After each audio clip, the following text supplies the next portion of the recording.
Hello everyone. In the last session, we have started a new chapter which is of water and natural resources. In that chapter, we have discussed some points like हमने ये पढ़ लिया था कि natural resources क्या होते हैं and natural resources को दो categories में divide करते हैं. First one is renewable natural resource and the second one is non-renewable. Renewable resources are those resources that will either never run out, मतलब वो या तो कभी खत्म नहीं होंगे या फिर they take a short period of time, they take a reasonable period of time to replenish. जबकि हमने दूसरी तरफ क्या पढ़े, non renewable resources. Non renewable resources कौन से होते हैं? वो रिसोर्सेज जो कि या तो खत्म हो जाएंगे या फिर उनको फॉर्म होने में, मतलब दोबारा बनने में, रिप्लेनिश होने में एक लॉन्ग पीरियड ऑफ टाइम लगता है. Like petroleum and coal are the examples. जैसे ये क्या करते हैं, ये मिलियंस ऑफ ईयर्स लेते हैं, they take millions of years to form. इसीलिए हमें इनको एक वाइज मैनर में यूज करना चाहिए. उसके अलावा हमने पढ़ा कि वाटर की अवेलेबिलिटी कैसे कैसे है, वाटर कहाँ कहाँ कितना कितना अवेलेबल है. लाइक 97.4% वाटर हमारा कहाँ प्रेजेंट होता है? ओशंस एंड सीज में प्रेजेंट होता है, विच इज सॉल्टी, मतलब जिसको हम यूज नहीं कर सकते, जिसको हम ड्रिंकिंग पर्पज के लिए, अपने पर्पजेस के लिए यूटिलाइज नहीं कर सकते. रेस्ट हमारा 2% वाटर हमारा किस में प्रेजेंट होता है? ग्लेशियर्स एंड आइस कैप्स के फॉर्म में प्रेजेंट होता है.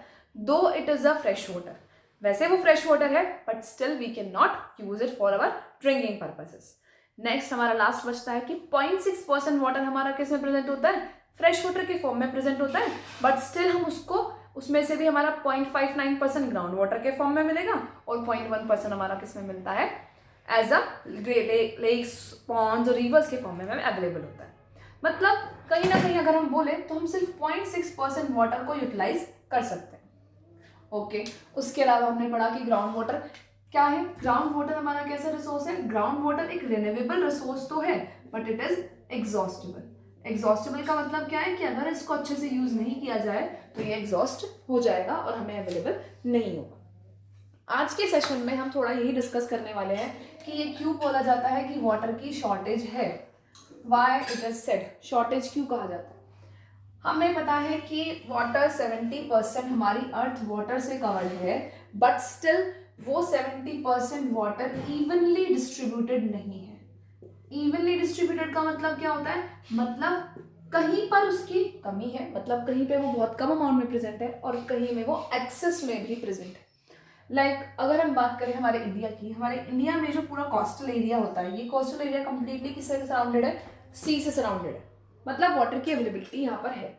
लेकिन अगर हम इस राजस्थान या गुजरात साइड वाला, हमारा जो गुजरात से राजस्थान साइड वाला एरिया है, यहाँ क्या है? वाटर की शॉर्टेज है. मतलब क्या है? अगर हम अपने ही इंडिया में देखें, हम पूरे वर्ल्ड में भी ना देखें, हमारे इंडिया में ही वाटर की डिस्ट्रीब्यूशन बहुत अलग अलग है.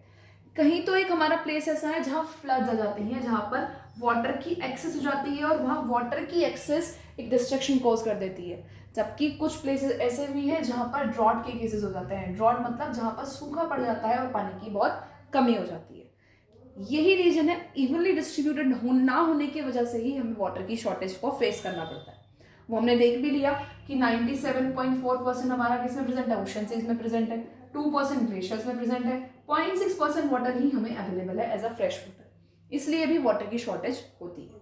सो बहुत सारे हमारे ऐसे एरियाज हैं जहाँ पर वाटर एक्सेस में है, जबकि कुछ एरियाज में वाटर हमारा बहुत डेफिशिएंट है. ठीक है, अब हम बात करते हैं कि स्टेट्स ऑफ वाटर क्या है. वाटर हमें जो अवेलेबल होता है वो किस किस स्टेट में अवेलेबल होता है. तो नेक्स्ट टॉपिक हमारा क्या है? नेक्स्ट टॉपिक हमारा आता है state of water. State of water का मतलब क्या है? हमें पता है मैटर की 3 स्टेट होती हैं. अगर हम बात करें मैटर की, तो मैटर की 3 स्टेट होती हैं. कौन सी? Solid, liquid and gas. ऐसे ही वाटर भी हमारा तीनों फॉर्म में अवेलेबल होता है, सॉलिड, लिक्विड एंड गैस. मतलब ice, water and water vapour. ये हमारा सॉलिड फॉर्म है, water is in liquid form, और अगर वाटर वेपर की बात करें, दिस इज गैसियस फॉर्म. हमारे अर्थ पे वाटर हमें तीनों फॉर्म में अवेलेबल होता है. अगर हम बात करें आइस की, तो आइस कैप्स और ग्लेशियर्स हमारे आइस के बने होते हैं. वाटर तो रिवर्स और सी लेक्स में अवेलेबल है ही, और एटमॉस्फेयर में water as a water vapour, मतलब वाटर वेपर की गैसियस फॉर्म में प्रेजेंट होता है. ये तीनों स्टेट वाटर की एक्सचेंज भी की जा सकती है, मतलब कन्वर्ट भी हो सकती है. लाइक अगर हम बात करें आइस की, आइस को हम क्या कर सकते हैं, वाटर में कन्वर्ट कर सकते हैं बाय मेल्टिंग। मेल्ट करके हम आइस को किस में कन्वर्ट कर सकते हैं, वाटर में। And we can convert water back to ice by freezing. हम फ्रीज करके वाटर को आइस में भी कन्वर्ट कर सकते हैं। वाटर का अगर मैं बात करूं, फ्रीजिंग पॉइंट, मेल्टिंग पॉइंट और फ्रीजिंग पॉइंट दोनों ही 0 डिग्री सेल्सियस होते हैं। बट मतलब क्या है, एक तो मेल्टिंग पॉइंट है, एक फ्रीजिंग पॉइंट है। देखो अगर हम मेल्टिंग पॉइंट की बात करते हैं, मेल्ट हमें किसको करना है, आइस को मेल्ट करना है।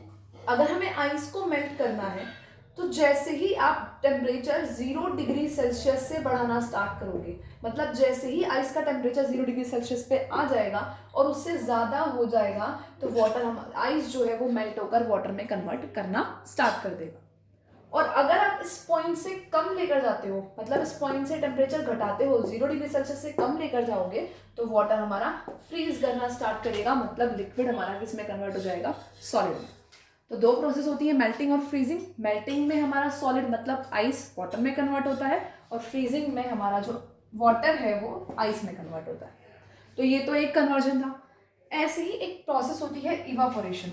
Evaporation and condensation. इवापोरेशन क्या है, वाटर का वेपर्स में कन्वर्ट होना is known as evaporation. And converting water vapour back to water is known as condensation. Water का वेपर्स में कन्वर्ट होना क्या कहलाएगा, इवापोरेशन कहलाएगा। मतलब conversion of water into vapours is known as evaporation. ये इवापोरेशन कहाँ होता है, बॉयल। इसको बॉइलिंग भी कहा जाता है। सिंपली हम हीट करके इसको बॉयल कर सकते हैं। मतलब अगर आप वाटर को हीट करोगे तो वो वेपर्स में कन्वर्ट हो जाएगा। दैट मीन्स यहाँ इसका क्या होता है, इसका होता है बॉइलिंग पॉइंट।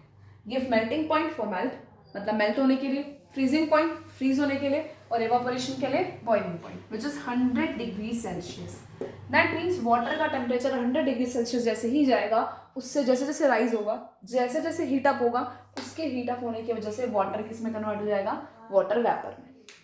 और आप जब वाटर वेपर को ठंडा कर देते हैं, उसका टेम्परेचर डाउन कर देते हैं, तो वाटर वेपर किस में कन्वर्ट हो जाती हैं, वाटर में कन्वर्ट, मतलब गैसियस फॉर्म लिक्विड फॉर्म में कन्वर्ट हो जाती है। So these are the state of matter. मतलब आइस को वाटर में, वाटर को वेपर्स में, वेपर को वाटर में, वाटर को आइस में हम कन्वर्ट कर सकते हैं by three four processes, melting, freezing, evaporation and condensation. ये हमारे नेचर में कॉन्टिन्यूसली चलती भी रहती है। जैसे हम पढ़ेंगे वाटर साइकिल क्या होती है। Next topic is water cycle. What is water cycle, मैंने बताया था कि वाटर नेचर में रिप्लेनिश होता रहता है वाटर साइकिल की हेल्प से। वाटर साइकिल क्या है,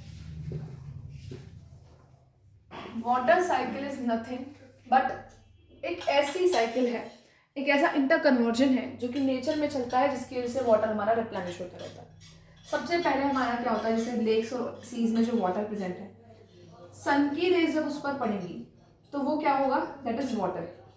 ये वाटर वेपर के फॉर्म में कन्वर्ट होगा और ये वेपर्स हमारी जैसे ही वेपर निकलेंगी वो ऊपर की तरफ राइज होना, मतलब एटमॉस्फेयर में ऊपर की तरफ चलना स्टार्ट कर जाएंगी। जैसे जैसे वो ऊपर जाएंगी, जितना वो ऊपर जाती हैं टेम्परेचर उतना ही, मतलब जब भी हम एटमॉस्फेयर में ऊपर की तरफ मूव करें तो टेम्परेचर हमारा क्या हो जाता है, टेम्परेचर हमारा कम हो जाता है। हमने क्या कहा था, वाटर को हीट करेंगे तो इवापोरेशन कहलाता है। मतलब यहाँ क्या हो रहा है, दिस इज इवापोरेशन। अब क्या होगा, जैसे ही वाटर हमारा एटमॉस्फेयर में जाएगा, यहाँ पर क्या होता है, यहाँ कंडेंसेशन होता है। क्योंकि यहाँ पर टेम्परेचर हमारा कम है तो जो वेपर्स है हमारी, जो हमारी जितना भी हमारा ये वेपर्स थी, ये कंडेंस होंगी, ठंडी होंगी और किसका फॉर्मेशन कर लेंगी, क्लाउड्स का फॉर्मेशन कर लेती है। जैसे जैसे क्लाउड बनते हैं, ये क्लाउड जैसे जैसे हैवी होते चले जाते हैं, मतलब जितने वो हैवी हो जाएंगे, वेपर्स और ऐड होंगे उसमें, फिर एक टाइम हमारा ऐसा आता है, ये हमारे रेन के फॉर्म में क्या हो जाते हैं, प्रेसिपिटेट हो जाते हैं। This process is known as precipitation. मतलब वाटर इवेपोरेट होगा, इवेपोरेट के बाद कंडेंस होगा, कंडेंस होकर क्लाउड बनाएगा, क्लाउड प्रेसिपिटेशन की प्रोसेस से रेन के फॉर्म में वाटर को वापस से अर्थ में ऐड कर देते हैं। मतलब कि अगर मैं आपको इसे साइकिल फॉर्म में समझाऊं तो साइकिल फॉर्म में हम क्या कह सकते हैं कि सबसे पहले वाटर का होगा इवेपोरेशन, वो बनाएगा वेपर्स, फिर वेपर्स का होगा कंडेंसेशन, वो बनाएगा क्लाउड्स। फिर क्लाउड्स का होगा प्रेसिपिटेशन, और वो वाटर वापस हमारा कहाँ जाएगा, ओशन सीज लेक्स में प्रेजेंट हो जाएगा। एंड दिस प्रेसिपिटेशन किस फॉर्म में होता है, रेन के फॉर्म में, समटाइम्स स्नो के फॉर्म में भी होता है। जब टेम्परेचर ज़्यादा कम हो जाता है, बहुत ज़्यादा लो टेम्परेचर हो जाता है, तब स्नो के फॉर्म में भी क्लाउड्स हमारे क्या होते हैं, प्रेसिपिटेशन कर देते हैं। So this is water cycle, जो कि नेचुरली हमारे अर्थ पे चलती है और वाटर को क्या करती रहती है, मेंटेन करती रहती है, उसको रिप्लेनिश करती रहती है। ओके, सो हमारे ये पॉइंट्स हमारे कंप्लीट हो गए कि हमें वाटर क्या होता है, कैसे हमें वो यूजफुल है, कहाँ कहाँ अवेलेबल है, वाटर साइकिल क्या है। Now will come to the point, what is conservation. मतलब उससे पहले हम पढ़ेंगे कि वाटर डिप्लीट क्यों हो रहा है। ग्राउंड वाटर हमने बात की थी कि ग्राउंड वाटर डिप्लीट होता है, देयर आर सम रीजंस, जैसे depletion of water table, depletion of water table. Next topic is depletion of water table. Water table deplete कैसे होती है। लास्ट सेशन में मैंने बताया था वाटर टेबल क्या होता है, कि वाटर का वो लेवल जहां से आपको ग्राउंड वाटर मिलना स्टार्ट होता है, दैट इज वाटर टेबल। अब डिप्लीट कैसे होती है। First point is rise of population. Population के राइज होने की वजह से वाटर टेबल डिप्लीट होती है। कैसे पॉपुलेशन के राइज होने की वजह से वाटर टेबल डिप्लीट होती है। पॉपुलेशन जैसे जैसे इंक्रीज होती है, पॉपुलेशन के इंक्रीज होने की वजह से डे बाय डे वाटर का यूज इंक्रीज होगा। ऑन द अदर हैंड, मतलब डे बाय डे वाटर तो यूज इंक्रीज हो ही रहा है, उसके साथ में अगर हम देखें तो जो एरिया हम है वो भी हम ज़्यादा से ज़्यादा ऑक्यूपाई कर रहे हैं। जैसे हम क्या करते हैं, हम जब कोई भी पॉपुलेशन इंक्रीज होती है तो हाउसेस बिल्ड किए जाते हैं, फैक्ट्रीज बिल्डअप की जाती हैं फॉर आवर सर्वाइवल। अब अगर पॉपुलेशन बढ़ रही है तो हमें रहने के लिए जगह भी चाहिए, तो हम क्या करते हैं, ट्रीज को कट करते हैं, फॉरेस्ट को कट करते हैं और वहाँ पर अपने घर बिल्डअप कर देते हैं। अब होगा क्या, जैसे अगर हम बात करें 1 एकड़ का कोई प्लेस है, उस 1 एकड़ में मेजॉरिटी ऑफ द 90% जो प्लेस था, 90% जो अर्थ है वो कंप्लीटली किससे कवर कर दी गई है, हमने बिल्डिंग्स से कवर कर ली है। बचा उसमें 10%, उस 10% वाटर जो सपोज हमारी कंप्लीट एक लैंड थी, पॉपुलेशन राइज होने की वजह से इतना एरिया, ये एरिया अब कवर अप हो चुका है। हमने कहा था ग्राउंड वाटर रिचार्ज होता है। ग्राउंड वाटर रिचार्ज कैसे होता है, वाटर सीप होता है, ग्राउंड में जाता है। यहाँ पर बिल्डिंग्स बन गई, क्या यहाँ से वाटर सीप आउट हो पाएगा, अर्थ में वापस एब्जॉर्ब हो पाएगा, नहीं हो पाएगा। क्या बचता है, सिर्फ ये 10% बचता है। पहले ही ग्राउंड वाटर बहुत स्लोली एब्जॉर्ब होता है, अब और एरिया कम हो गया तो वहां पर उस ग्राउंड वाटर को रिचार्ज होने में बहुत ज्यादा टाइम लगेगा, जिसकी वजह से वाटर टेबल क्या हो जाती है, डिप्लीट हो जाती है। तो एक पहला रीजन तो हमारा वाटर टेबल के डिप्लीट होने का क्या है, राइजिंग ऑफ पॉपुलेशन, पॉपुलेशन का इंक्रीज होना। Secondly, increase in agriculture, increase in agriculture. Agriculture increase करने से कैसे होता है, एग्रीकल्चर, पॉपुलेशन बढ़ रही है, फूड की रिक्वायरमेंट बढ़ेगी, फूड की रिक्वायरमेंट बढ़ेगी तो ज़्यादा से ज़्यादा एग्रीकल्चर करना पड़ेगा। अब एग्रीकल्चर करने के लिए इरिगेशन करना पड़ता है। इरिगेशन का मतलब जो हमने प्लांट्स लगाए हैं उनको वाटर देना पड़ता है। तो वो वाटर कैसे मिलता है तो ट्यूबवेल से, मतलब है तो वो वाटर रेन पर डिपेंड रहना पड़ता है फार्मर्स को, या फिर वो ग्राउंड वाटर को यूटिलाइज करते हैं। अब रेन पर तो डिपेंड नहीं हो सकते, क्योंकि रेन तो कभी आती है कभी नहीं आती है। कैनाल सिस्टम होते हैं, कैनाल सिस्टम पर भी डिपेंड नहीं किया जा सकता। बचता है हमारा ग्राउंड वाटर। ज़्यादातर फार्मर्स ग्राउंड वाटर को ही इरिगेशन पर्पस के लिए यूज करते हैं, जिसके वजह से भी हमारा वाटर टेबल डिप्लीट हो रहा है। Third one is industrialisation, increase in industrialisation. 2 points हो गए, rise of population, increase in agriculture. Third point हमारा क्या आता है, इंक्रीज इन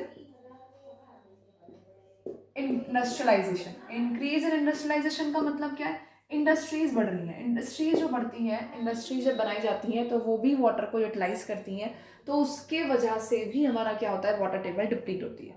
प्लस इंडस्ट्रियलाइजेशन बढ़ने की वजह से पोल्यूशन भी बढ़ता है।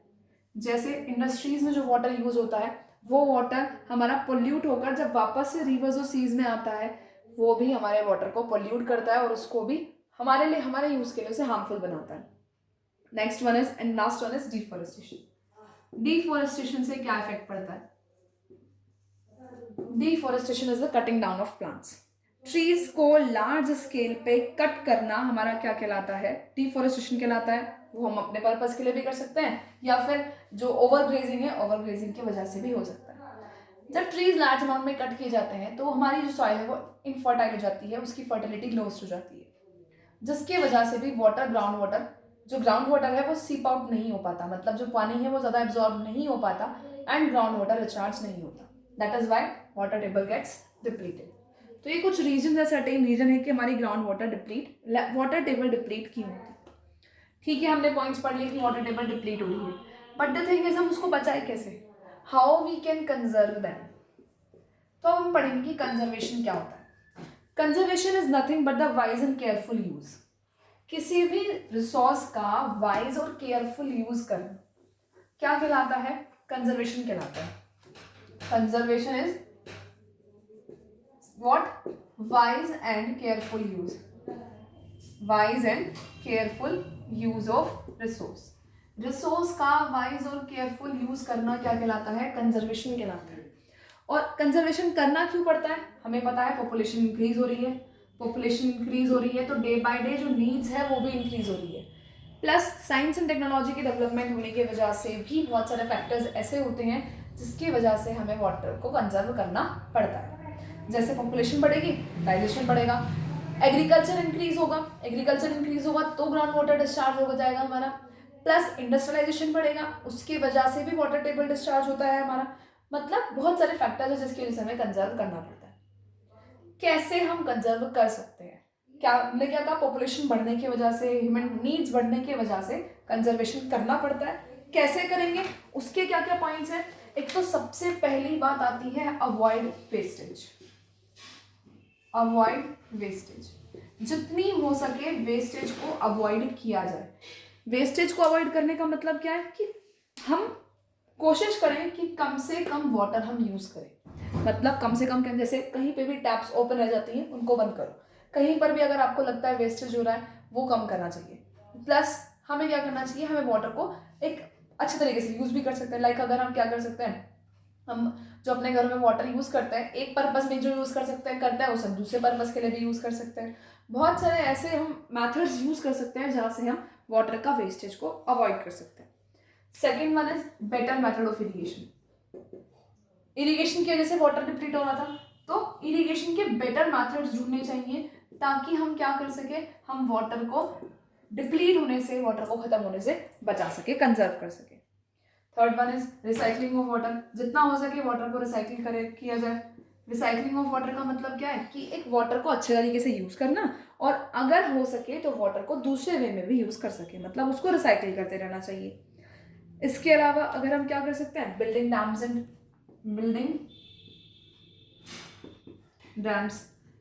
बिल्ड करके भी हम वाटर को क्या कर सकते हैं, डिप्लीट होने से बचा सकते हैं। रिजर्वियर्स बनाना, उससे भी हम सेव कर सकते हैं। And the next one is treating sewage and the water that release from industries। जैसे मैं बता रही थी, जब इंडस्ट्रियलाइजेशन होता है तो इंडस्ट्रियलाइजेशन होने की वजह से वाटर जो यूज करते हैं इंडस्ट्रीज में, वो पॉल्यूटेड वाटर रिवर्स लेक्स में भेज दिया जाता है, जिसकी वजह से वाटर डिप्लीट होता है, मतलब पॉल्यूट हो जाता है। सीवेज क्या होता है, sewage is the waste water जो हमारे घरों से जाता है। इनको अगर ट्रीट कर लिया जाए, इनको अगर हम एक यूजेबल फॉर्म में कन्वर्ट कर सकें तो भी हमारा क्या हो सकता है, वाटर डिप्लीट होने से बच सकता है। लाइक सीवेज ट्रीटमेंट प्लांट्स होते हैं। सीवेज ट्रीटमेंट प्लांट क्या करते हैं, सीवेज ट्रीटमेंट प्लांट में यही होता है कि जो हमारे घरों से वेस्ट वाटर जाता है उसको यूजेबल फॉर्म में कन्वर्ट किया जाता है। And the last one is rain water harvesting. Rain water harvesting क्या है, रेन वाटर हमारा एक हार्वेस्टिंग ऐसा मेथड है जहाँ जो हम रेन वाटर है उसको यूटिलाइज करते हैं, रेन वाटर को सेव करके रखते हैं। Roof top rain water harvesting एक मेथड होता है जिसमें क्या किया जाता है, रूफ टॉप पे वाटर कलेक्ट किया जाता है। जो वाटर है उसको रूफ टॉप पे, जो रेन वाटर है उसको रूफ टॉप पे कलेक्ट करेंगे एंड देन उसको अंडरग्राउंड टैंक्स बनाकर उसमें स्टोर कर लिया जाता है, और उसको जब भी नीड होगी उसको यूटिलाइज किया जाता है। So these are certain methods by which we can conserve the water. मतलब इस चैप्टर में हमने क्या क्या पढ़ा कि नेचुरल रिसोर्सेज क्या होते हैं, रिन्यूएबल नॉन रिन्यूएबल रिसोर्सेज क्या होते हैं, देन वाटर कैसे यूजफुल है, शॉर्टेज कैसे होती है, उसकी स्टेट्स कैसे कन्वर्ट की जा सकती है, deplete water table, ground water क्या है, ग्राउंड वाटर डिप्लीट कैसे होता है, एंड देन लास्ट वन हमने क्या पढ़ा कि कंजर्वेशन कैसे होता है। रिसोर्सेज जो मतलब जो वाटर है उसको कैसे कंजर्व कर सकते हैं और हमने उसे कंजर्व क्यों किया. तो this is all about the chapter water a natural resource. Water एक नेचुरल रिसोर्स कैसे इंपॉर्टेंट लाइफ प्ले करता है वो सब है. Now please read the chapter from the book. एक बार आप जब वीडियो देख लो तो एक बार बुक से भी रीड करना and try to do the exercise work. वो एक्सरसाइज वर्क करके देखना. And I hope you get the chapter and I hope you enjoy the session. Thank you so much.